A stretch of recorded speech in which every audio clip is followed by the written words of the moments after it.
صبح کی پہلی روشنی نکل ہی رہی ہوتی ہے کہ اچانک وادی ہجر ایک دردناک کنج سے لرز اٹھتی ہے۔ نہ ہوا چلتی ہے نہ کوئی بولتا، اچانک ایک پہاڑی پھٹ جاتی ہے، دھول اٹھتی ہے، روشنی نمودار ہوتی ہے اور اندر سے ایک عظیم الشان اونٹنی نکلتی ہے۔ لوگ کپ کپا کر پیچھے ہٹ جاتے ہیں۔ کسی نے دھیمی آواز میں کہا، یہ صالح علیہ السلام کا معجزہ ہے۔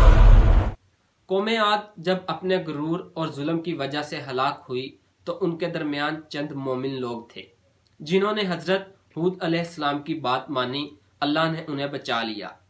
عذاب کے بعد ہوا بالکل خاموش تھی، وادیوں میں صرف ٹوٹے ہوئے گھر تھے اور فضاؤں میں عذاب کا دھواں۔ بچے ہوئے لوگ ایک دوسرے کو دیکھ کر کہتے، شکر ہے کہ ہم نے ہود علیہ السلام کی بات مانی، اگر اللہ ہمیں پناہ نہ دیتا ہم بھی تباہ ہو جاتے۔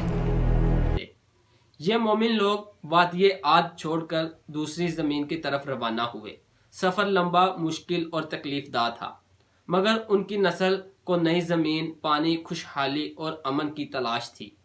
قافلے نجد اور حجاز کے پہاڑی راستوں سے گزرتے گئے، پھر انہیں ایک قریب آباد علاقہ ملا، الاولیٰ، جہاں پانی کے چشمے تھے، باغ تھے اور بہترین زرخیزی تھی۔ یہاں ان کی نسل بڑھتی گئی۔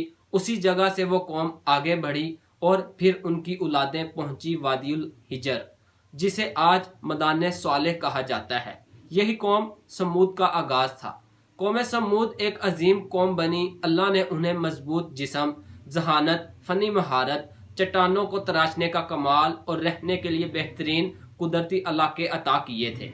یہ لوگ پہاڑوں کے اندر پورے شہر تراش لیتے تھے، ایسی عمارتیں کہ دیواریں سیدھی، ستون بلند اور نقش و نگار دیکھ کر آج بھی انسان حیران رہ جائے۔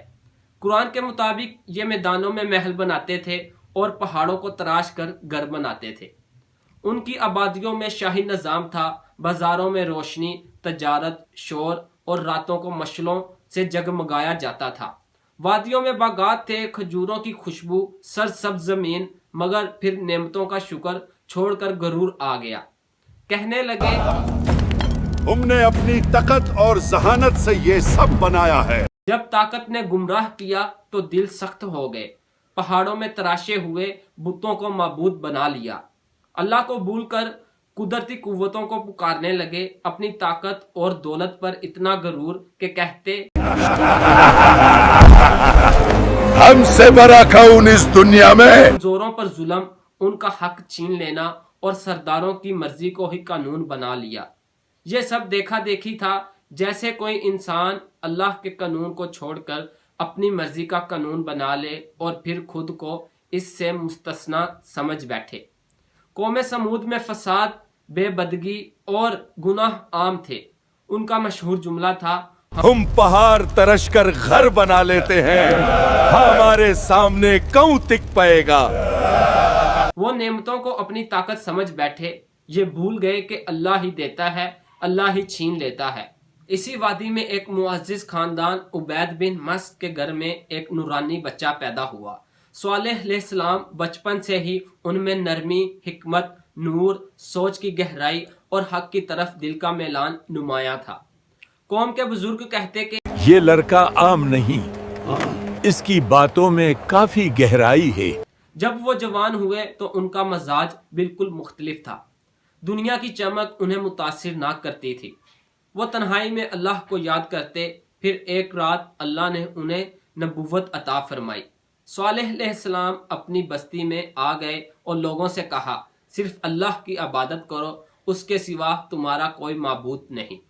قوم کے سردار ہنس رہے اور کہنے لگے، کل تک تو ہمارا عقل مند دوست تھا، آج ہمیں ہمارے معبودوں سے روک رہا ہے؟ ہم تو تجھے نیک سمجھتے تھے، مگر اب تو ہمیں ان چیزوں سے روک رہا ہے جو ہمارے باپ دادا سے چلتی آ رہی ہیں۔ صالح علیہ السلام نے پیار سے سمجھایا، وادی، یہ عمارتیں، یہ قدرت اللہ کی نعمت ہے، شکر کرو، شرک مت کرو۔ لیکن قوم نے جواب دیا، بے ثبوت باتیں نہ کرو، اگر تم سچے نبی ہو تو نشانی دکھاؤ۔ سرداروں نے کہا، اس پہاڑی چٹان کے اندر سے ایک زندہ اوتنی نکل کر دکھاؤ۔